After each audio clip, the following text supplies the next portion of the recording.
Party विश्व का सबसे बड़ा राजनीतिक दल है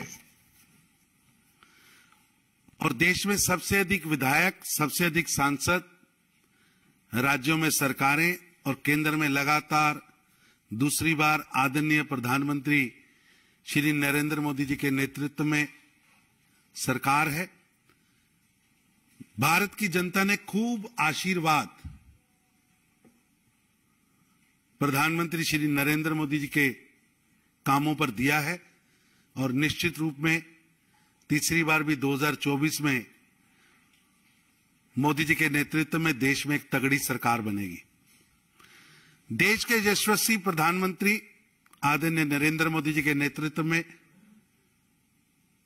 सरकार ने गरीबों, शोषित, अनुसूचित जाति, जनजाति एवं पिछड़े वर्ग के कल्याण के लिए ढेरों काम किए हैं। प्रधानमंत्री मोदी जी की सरकार का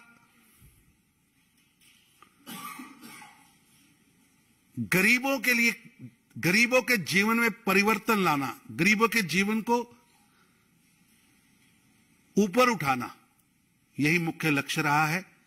इसलिए आज देश के अंदर गरीबों के, वंचितों के मसीहा के रूप में प्रधानमंत्री मोदी जी को देश की जनता देखती है, उनसे प्यार करती है, अथाह प्रेम करती है। भारतीय जनता पार्टी 6 अप्रैल 1980 को बनी थी। उससे पहले जनसंघ से 6 अप्रैल 1980 की जो यात्रा भारतीय जनता पार्टी ने शुरू की, उस यात्रा का 44वां वर्ष यानी 6 अप्रैल 2023 कल पूरे देश के अंदर माननीय राष्ट्रीय अध्यक्ष श्री जेपी नड्डा जी के नेतृत्व में मनाया जाएगा। और पार्टी ने पार्टी स्थापना दिवस से लेकर 14 अप्रैल संविधान निर्माता भारत रत्न डॉक्टर भीमराव अंबेडकर जी के जन्म शती तक 8 दिन का एक सप्ताह पूरे देश के अंदर मनाने का फैसला किया है। और ये कार्यक्रम देश के अंदर 10,72,942 स्थानों पर मनाया जाएगा।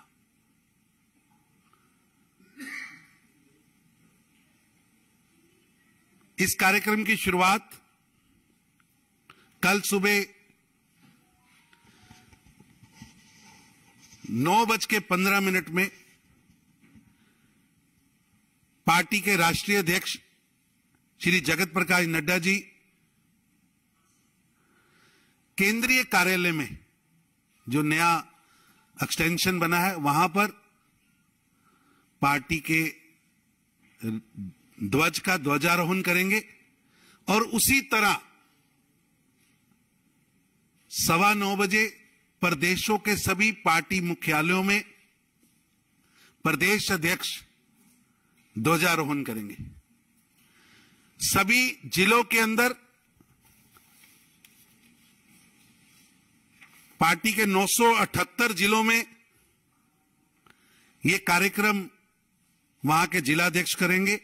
देश के 15,923 मंडलों में भाजपा के मंडल अध्यक्ष ध्वजारोहण करेंगे और 10,56,002 बूथों पर भारतीय जनता पार्टी के बूथ के कार्यकर्ता अपने घरों पर ध्वज लगाकर इसी क्रम में 9:15 बजे पार्टी के स्थापना दिवस की शुरुआत करेंगे।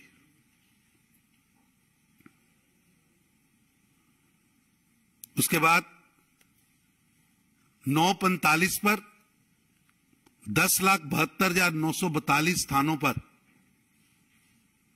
सभी कार्यकर्ता अपने महबूब नेता, हम सबके मार्गदर्शक, विश्व के सबसे बड़े नेता, जिसे भारत की जनता भी चाहती है और विश्व की जनता भी चाहती है, ऐसे भारत के प्रधानमंत्री, गरीबों के मसीहा, वंचितों के मसीहा नरेंद्र मोदी जी का संबोधन सुनेंगे, उनका मार्गदर्शन लेंगे। देश भर में यह कार्यक्रम पार्टी के ध्वजारोहण और प्रधानमंत्री जी के मार्गदर्शन, माननीय राष्ट्रीय अध्यक्ष जी के संबोधन के साथ होगा। और इस दिन कल 6 अप्रैल को पार्टी पूरे देश के अंदर दीवार लेखन के काम की शुरुआत करेगी। भारतीय जनता पार्टी निरंतर काम करने वाला दल है और भारतीय जनता पार्टी का एक एक कार्यकर्ता समर्पित है, कमिटेड है। और आज भी हम पार्टी के कार्यकर्ता बूथों पर जाते हैं, कार्यकर्ता घूमते हैं, व्यक्तियों से मिलते हैं, जनता से सीधा संवाद करते हैं और जनहित की समस्याओं के निवारण के लिए काम करते हैं। इसलिए कल 6 अप्रैल को 12 बजे पार्टी के राष्ट्रीय अध्यक्ष श्री जेपी नड्डा जी दिल्ली के अंदर एक बूथ पर जाकर खुद दीवार लेखने का काम शुरू करेंगे। और उस दीवार लेखन में माननीय राष्ट्रीय अध्यक्ष नड्डा जी 12 बजे दीवार लेखन करेंगे। 1 बजे सभी प्रदेशों में 37 प्रदेशों में प्रदेश अध्यक्ष दीवार लेखन का काम करेंगे। 2 बजे 954 डिस्ट्रिक्ट्स के अंदर डिस्ट्रिक्ट प्रेसिडेंट दीवार लेखन का काम करेंगे। और 3 बजे सभी मंडलों और 10 लाख बूथों पर पार्टी के कार्यकर्ता दीवार लेखन का काम करेंगे। यानी कल 6 अप्रैल को 10,72,942 स्थानों पर पार्टी के दीवार लेखन का काम होगा। और ये भारतीय जनता पार्टी की ओर से जो दीवार लेखन का काम होगा, एक बार फिर मोदी सरकार, एक बार फिर भाजपा सरकार, इस स्लोगन को देश के 10,72,000 स्थानों पर भारतीय जनता पार्टी के कार्यकर्ता कल राष्ट्रीय अध्यक्ष श्री जेपी नड्डा जी की शुरुआत के बाद लिखेंगे। पार्टी की ओर से इस सप्ताह के अंदर 11 अप्रैल को, जैसे 6 अप्रैल को पूरी हर बूथ पर मनाया जाएगा, उसी तरह 11 अप्रैल को महान समाज सुधारक, एक चिंतक, गरीबों के लिए संघर्ष करने वाले महात्मा ज्योतिबा फूले जी की जन्मशती है, उसका कार्यक्रम किया जाएगा। सभी जिलों, मंडल और बूथों पर भारतीय जनता पार्टी का जो ओबीसी मोर्चा है इस कार्यक्रम को करेगा और पार्टी के सभी कार्यकर्ता उसमें शामिल होंगे। पार्टी की ओर से स्थान स्थान पर निशुल्क स्वास्थ्य प्रशिक्षण शिविर, सेवा बस्तियों में मेधावी छात्रों के सम्मान के कार्यक्रम, वरिष्ठ नागरिकों के सम्मान के कार्यक्रम, पुष्पांजलि के कार्यक्रम, महात्मा फूले जी ने जो संघर्ष किया और जो उनका चिंतन था वो जन जन तक पहुंचे, उसके लिए पार्टी काम करेगी। और तीसरा कार्यक्रम 14 अप्रैल को भारत रत्न संविधान निर्माता, हम सबके प्रेरणा स्रोत डॉक्टर भीमराव अंबेडकर जी की जन्मशती का कार्यक्रम देश के 10,72,942 स्थानों पर किया जाएगा। सभी जिला, सभी प्रदेश, मंडल व बूथों पर इस कार्यक्रम को किया जाएगा। पार्टी के वरिष्ठ नेतृत्व ने भारतीय जनता पार्टी के जो 6 कार्यक्रम बूथ पर करने के लिए निश्चित किए हैं, उनमें से ये 2 कार्यक्रम, एक तो पार्टी के स्थापना दिवस का कार्यक्रम और एक भारत रत्न डॉक्टर भीमराव अंबेडकर जी की जयंती का कार्यक्रम पार्टी कई वर्षों से, कई दशकों से बूथ स्तर पर करती आई है। इस बार फिर 10 लाख बूथों पर उसका कार्यक्रम होगा। स्वच्छता के कार्यक्रम, स्वाध्याय के कार्यक्रम, प्रबुद्धजनों और समाज सेवियों के साथ बैठकर चिंतन बैठके, छात्र आगे आए, उनको अच्छी शिक्षा, और जो प्रधानमंत्री श्री नरेंद्र मोदी जी ने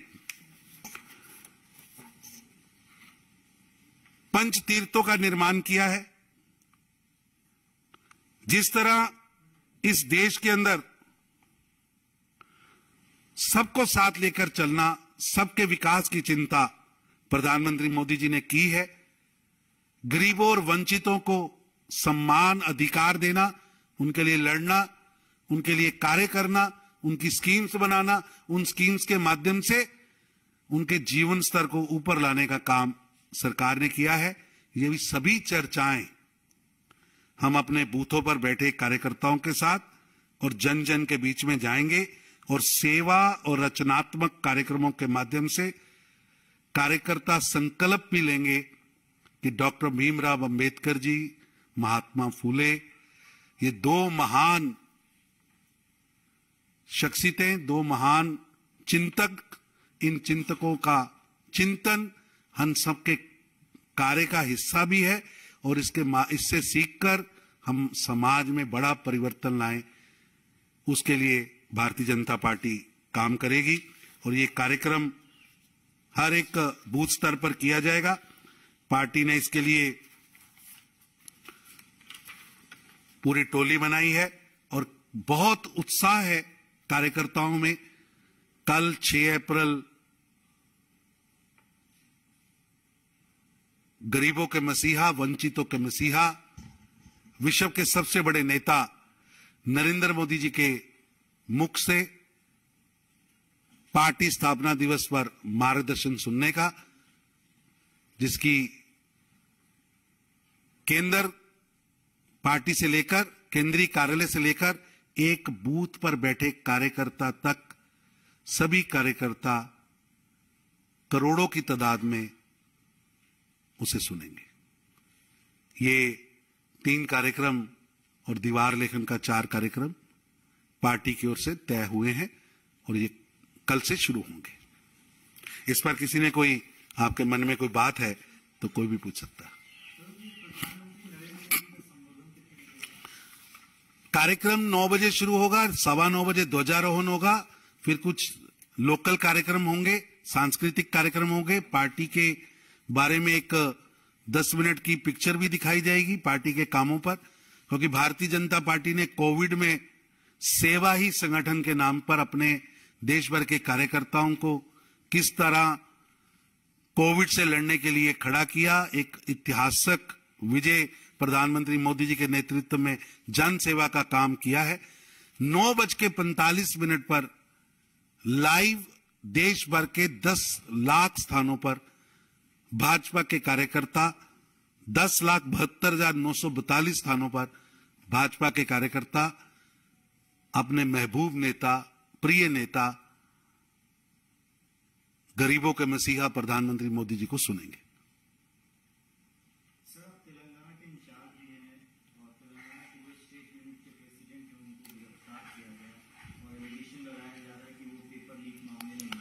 इसके बात करते हैं, पहले एक बार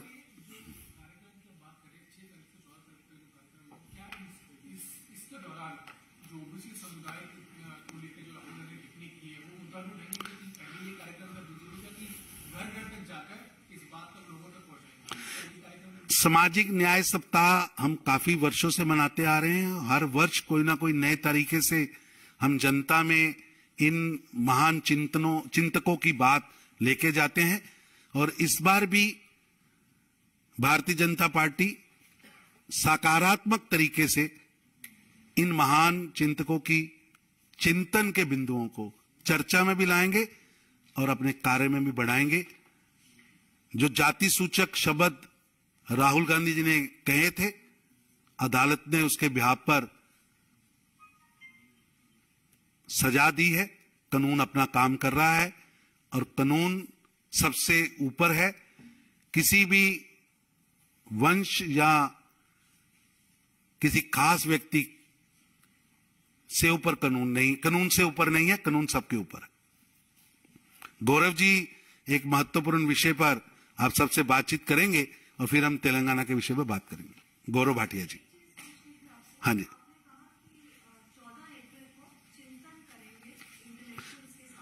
चिंतन यानी हमारे कार्यक्रम होंगे, चिंतन कार्यक्रम होंगे। सामाजिक न्याय सप्ताह जो हम मना रहे हैं, इस सप्ताह में बुद्धिजीवियों के साथ गोष्ठियां होंगी 14 तारीख को, और कार्यक्रम हर बूथ पर होगा।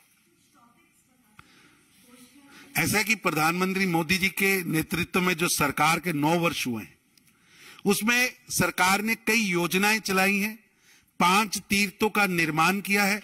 डॉक्टर भीमराव अंबेडकर के चिंतन से देश का नौजवान सीखे संघर्ष करके समता युक्त समाज कैसे बनाना है, कैसे आगे बढ़ना है। उनका जीवन देश के सभी नौजवानों के लिए एक मार्गदर्शक बने, उसके लिए 5 तीर्थों का निर्माण किया गया है।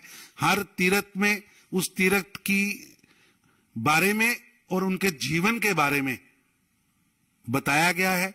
सरकार की योजनाएं मोदी जी ने गरीबों और वंचितों के लिए जो बनाई है, पोस्ट मैट्रिक स्कॉलरशिप है, बच्चा पढ़े आगे बढ़े, उसके लिए सरकार सहायता दे रही है। लोगों का जीवन स्तर ऊपर आए, उसके लिए वहां पर सुविधाएं मिले, उस पर श्री नरेंद्र मोदी जी की सरकार ने बहुत काम किया है।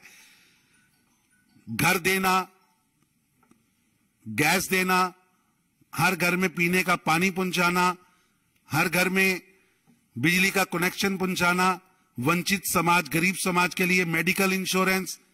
देश के अंदर 80 करोड़ से ज्यादा, शायद 81 करोड़ लोगों को फ्री भोजन पहुंचाना। ऐसे कई दर्जनों काम हैं जो प्रधानमंत्री मोदी जी ने 9 वर्षों में गरीबों को सामने रखकर गरीब के जीवन में परिवर्तन लाने के लिए, एक गरीब परिवार का जीवन स्तर ऊपर उठाने के लिए किए हैं। उन सब पर भी दिनों में चर्चा होगी और आगे भी ये क्रम जारी रहेगा, इस पर भी काम। गौरव भाटिया जी। धन्यवाद तरुण जी। सारे पत्रकार बंधुओं को नमस्कार। और जैसा आपने देखा कि बड़ी महत्वपूर्ण प्रेस वार्ता चल रही थी, लेकिन एक और विषय जो बहुत ही महत्वपूर्ण है पूरे देश के लिए, हर नागरिक के लिए, वो हमारे समक्ष आया और ये आवश्यक हो गया था कि आप सबसे हम लोग अपने विचार साझा करें। और आज जो सर्वोच्च न्यायालय ने कहा है वो आप सबके समक्ष रखें। सबसे पहले मैं बताना चाहूंगा, पिछले 9 वर्ष से श्री नरेंद्र मोदी जी देश की सेवा में पूरी तरह से समर्पित हैं और भारतीय जनता पार्टी की एक नीति है जीरो टॉलरेंस फॉर करप्शन। और हमने देखा किस तरह से कोई जांच एजेंसी हो, निष्पक्ष तरीके से जो भी भ्रष्टाचारी है उस पर कार्रवाई कर रही है, उसको पकड़ रही है। ये जो भ्रष्टाचारी नेता हैं, कई विपक्ष में जो है, ये लोग न्यायालय जाते नहीं अपना मुकदमा रद्द कराने, क्योंकि इनको डर है कि जब हलफनामा देंगे, तथ्य सामने आएंगे तो मुकदमा रद्द नहीं होगा। तो इन्होंने 14 ऐसे दल थे जो सर्वोच्च न्यायालय गए और इन्होंने एक मांग करी जो विचित्र थी। अभी तक सुना था कि व्यक्ति का अधिकार है कि वो जाता था सर्वोच्च न्यायालय और उच्च न्यायालय। ये 14 दल गए, जिसमें प्रमुखता से कौन कौन है ये मैं आपसे साझा करना चाहूंगा। भ्रष्टाचार की जननी जिसने इस देश को दशकों से लूटा है वो कांग्रेस पार्टी। सोनिया गांधी, राहुल गांधी, रॉबर्ट वाड्रा, 3 सदस्य एक परिवार के जो भ्रष्टाचार के आरोप में बेल पे बाहर हैं वो। दूसरा, जमीन दो नौकरी लो, जानवरों का चारा खा जाते हैं, लालू प्रसाद यादव की आरजेडी। गुलाबी गड्डियों में जिनके मंत्री पाए जाते हैं, ममता बनर्जी की तृणमूल कांग्रेस।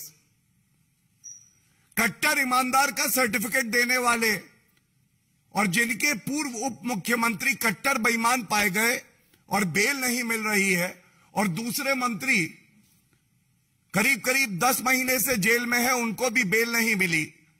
वो पापी आप बीआरएस के कविता का भ्रष्टाचार पूछताछ में हमने देखा किस तरह से घबरा रहे हैं कि जांच एजेंसी अपना काम ना करे, और उनके साथ NCP, DMK, Uddhav party, JMM, JDU, Samajwadi party, national conference, CPI, CPI, 14 दल। यह बताना इसलिए आवश्यक था कि आज सर्वोच्च न्यायालय ने 3 न्यायाधीशों की यह बेंच थी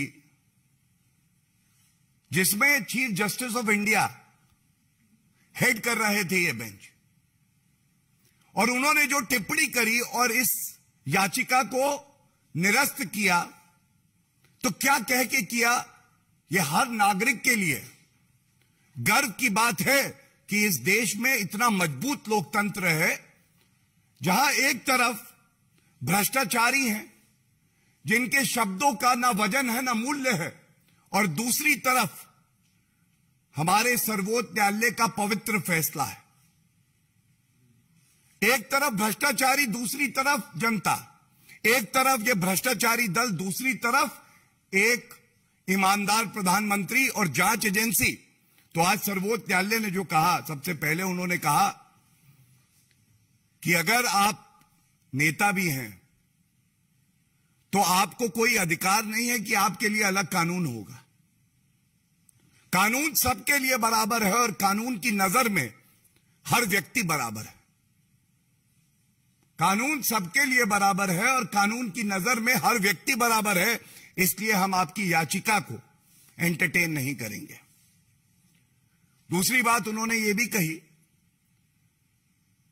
कि क्या हम इस तरह के कोई दिशा निर्देश दे सकते हैं जो कि अपने आप में एक नई कैटेगरी बना देंगे कि आम जनता के लिए कानून अलग है और नेताओं के लिए कानून अलग है। और इसका जो निष्कर्ष और निचोड़ है वो बड़ा महत्वपूर्ण है। आप सब जानते हैं कि जब कांग्रेस की सरकार थी तो सीबीआई, सर्वोच्च न्यायालय ने कहा था कि पिंजरे का तोता है। आज सर्वोच्च न्यायालय ने जब इस याचिका को निरस्त किया, रद्द किया, तो एक बात स्पष्ट हो गई कि जो बात विपक्षी दल, ये सारे प्रथम दृष्टया भ्रष्टाचारी नेता चीख चीख के कहते हैं, उसमें सच्चाई नहीं है, बल्कि सीबीआई, ईडी, जो भी जांच एजेंसी है, वो अपना काम न्याय संगत तरीके से, कानूनी तरीके से, संविधान के तहत कर रही है। दूसरी जो बड़ी बात आई, एक भाव भारतीय जनता पार्टी में हमारे सबके आदरणीय प्रधानमंत्री जी ने कहा है वीवीआईपी कल्चर नहीं है, सब नागरिक बराबर हैं, सबका हक बराबर है। और एक भाव है इन भ्रष्टाचारियों के मन में कि मैं कानून से ऊपर, संविधान से ऊपर, जनता से ऊपर, लोकतंत्र से ऊपर, सर्वोच्च न्यायालय से ऊपर। तो आज सर्वोच्च न्यायालय ने बताया आप भी आम आदमी की तरह हैं, आपके लिए कोई स्पेशल लॉ नहीं हो सकता है। और इसके साथ साथ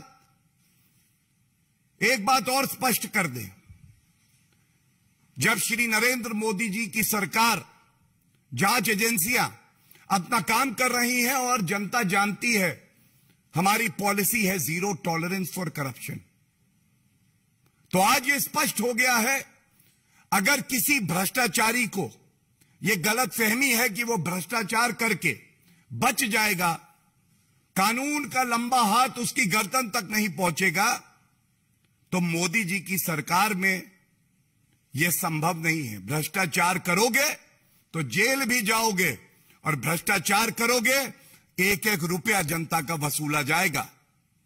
और बहुत हर्ष की बात है हर नागरिक के लिए कि जिस तरह से ओछी घटिया राजनीति, जिस तरह से आक्षेप लगाए जा रहे थे केवल जांच एजेंसियों पे नहीं बल्कि सरकार पर। तो आज सर्वोच्च न्यायालय का ये जो पवित्र फैसला आया है, यह दर्शाता है किस तरह से खाता न बही देश का सर्वोच्च न्यायालय जो कहे वो ही सही है। मोहर लग जाती है सरकार के काम पर, और ये झटका जो लगा है ये इतना करारा था। मैं आपको ये भी बताना चाहूंगा, कांग्रेस पार्टी की और जो 13 दल हैं उनकी अगुवाई, पेशे से वरिष्ठ वकील हैं, उनका सम्मान है, कांग्रेस के नेता भी हैं, डॉक्टर अभिषेक मनु सिंघवी जी कर रहे थे। बाहर आप चीख चिल्ला सकते हैं, बिना तथ्यों के झूठ बोल सकते हैं, लेकिन न्यायालय के अंदर इनकी दलील नहीं बची तो इस याचिका को उन्होंने विड्रॉ किया, वापस लिया। यह सवाल हर नागरिक आज पूछ रहा है। गली मोहल्ले में शोर मचाते हो, झूठ बोलते हो, जब न्याय के मंदिर के सामने अपनी दलील रखने की बारी आई तो यह याचिका विड्रॉ क्यों करनी पड़ी? इस सवाल का उत्तर चाहे वो कांग्रेस पार्टी हो, चाहे वो पापी आप हो, चाहे सारे भ्रष्टाचारी दल जो मैंने बताया जिन्होंने जनता की कमाई को लूटा है, उनको ये उत्तर जरूर देना चाहिए। और मैं इतना ही कह के अंत करूंगा, सत्य में बहुत ताकत होती है, सच्चाई, ईमानदारी। आप संख्या में तो 14 हो सकते हैं, लेकिन आपके पास यह ताकत नहीं है कि जो एक मुहिम हमारे ईमानदार प्रधानमंत्री जी ने छेड़ी है, जो जांच एजेंसियां ईमानदारी से अपना काम कर रही हैं, कानूनी तरीके से कर रही हैं, उसको आप रोक सको। और आज सर्वोच्च न्यायालय की मोहर लगने के बाद यह स्पष्ट हो गया है कि न्याय, ईमानदारी, सच्चाई और कानून वो किस तरफ है। धन्यवाद।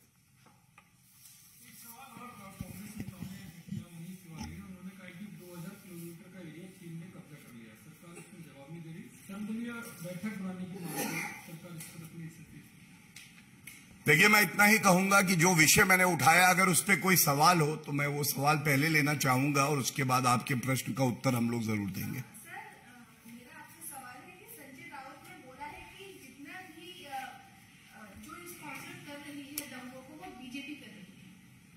बेल वाले संजय राउत, अच्छा बेल वाले, ठीक है। तो संजय राउत को केवल इतना कहना है, दंगे स्पॉन्सर जो कर रहा है वो संजय राउत और उनका जो दल है वो करता है, लेकिन एक बात जान ले, ये महावसूली अघाड़ी की सरकार नहीं है। जो व्यक्ति दंगा भड़काने का प्रयास भी करेगा उस पर उचित कार्रवाई, सख्त कार्रवाई, ठोस कार्रवाई होगी। और ये ममता बनर्जी की सरकार नहीं, ये बिहार में जंगल राज की सरकार नहीं कि अपराधी का धर्म देख के कार्रवाई हो। यहां कानून का राज होगा और जो भी दोषी पाया जाएगा उसको सख्त से सख्त सजा मिलेगी। सुप्रीम कोर्ट ने जो याचिका सुनने से नामंजूर कर दिया, तो आपको लगता है कि भविष्य में जब एजेंसियां किसी पर एक्शन लेंगी तो ये जो विपक्ष का रोना है इसके बाद बंद हो जाएगा? देखिए, अगर भ्रष्टाचारी के आंसू निकले तो यह लोकतंत्र के लिए अच्छा है, और उनका रोना कम हो या ज्यादा हो इसकी फिक्र हमें नहीं है। कोई भ्रष्टाचारी बचने ना पाए, जनता का जो रुपया इन्होंने लूटा है वो वसूला जाए, जो भ्रष्टाचारी हो उसको सजा हो, यही आम जनता चाहती है और यही भारतीय जनता पार्टी करके दिखाएगी। किसी का और कोई सवाल है? 1 इंच भूमि भी, 1 इंच भूमि भी किसी के कब्जे में नहीं गई है। केवल भ्रम पैदा किया जा रहा है, झूठ बोला जा रहा है। देश पहले भी स्पष्ट कर चुका। तेलंगाना के अंदर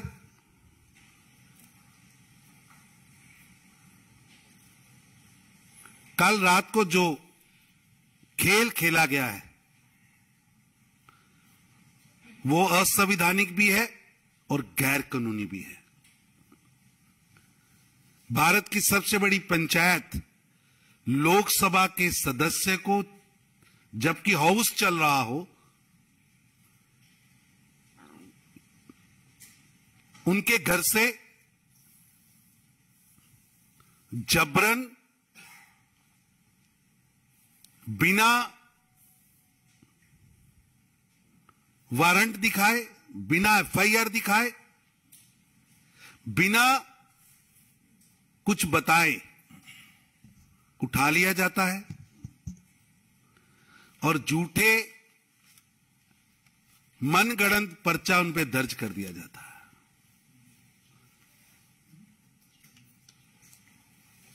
केसीआर व उनका कुटुंब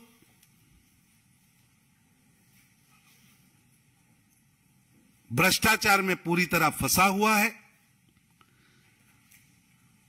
तेलंगाना की गलियों में, तेलंगाना के चौराहों पर उनके परिवार की तानाशाही, उनके परिवार के वंशवाद द्वारा लूट खसूट, उनके अहंकार की गाथाएं, उनके भ्रष्टाचार की गाथाएं लोग गा रहे हैं, जिससे जनता के मन में उनके प्रति एक आक्रोश है। और पिछले दिनों जिस तरह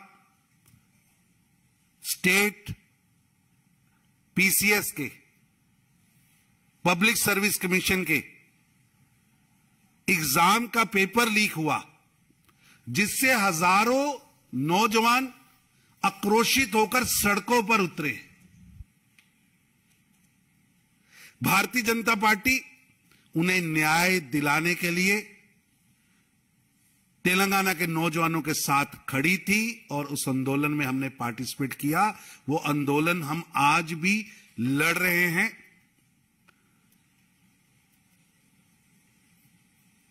उस पेपर लीक से ध्यान हटाने के लिए और अपनी निकम्मी सरकार से ध्यान हटाने के लिए ये झूठा मनगढ़ंत पर्चा रजिस्टर्ड करके केसीआर कुटुंब, केसीआर सरकार डाइवर्ट करने की कोशिश कर रहा है।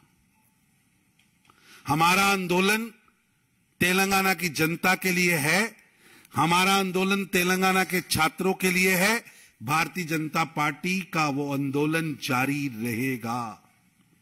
संजय बंडी जो हमारे प्रदेश अध्यक्ष हैं, वो एक व्यक्ति नहीं है, वो तेलंगाना की आवाज बनके, वहां के नौजवानों की आवाज बनके लड़ रहे हैं। उनकी लड़ाई तेलंगाना के लोगों की लड़ाई है, तेलंगाना के नौजवानों की लड़ाई है, वो रुकेगी नहीं।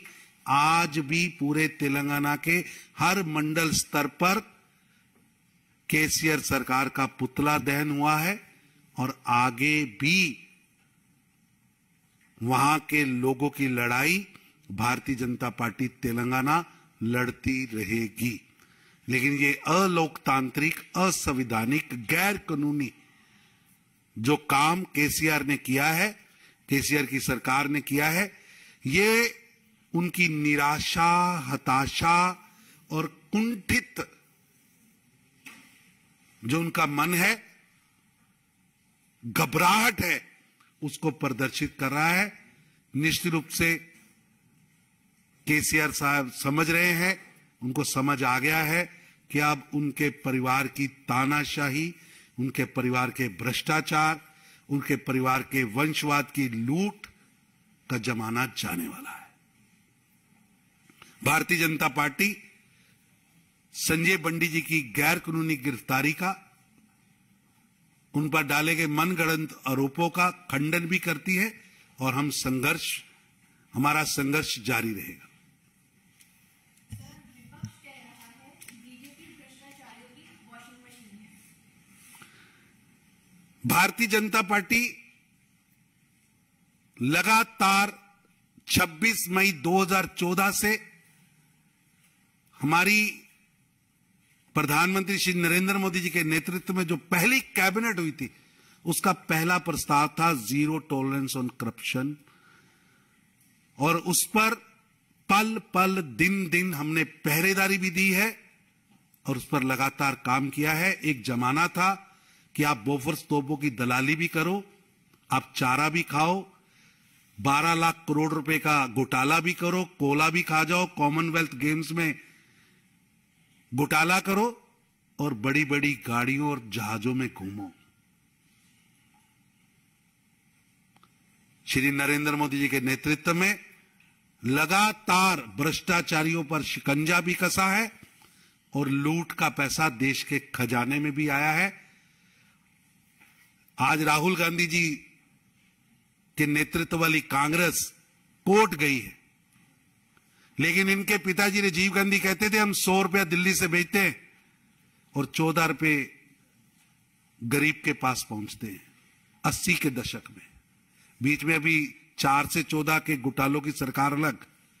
आज हम गारंटी से कहते हैं कि प्रधानमंत्री नरेंद्र मोदी जी के नेतृत्व में 100 रुपया दिल्ली से चलता है और गरीब की झोंपड़ी में 100 ही पहुंचता है।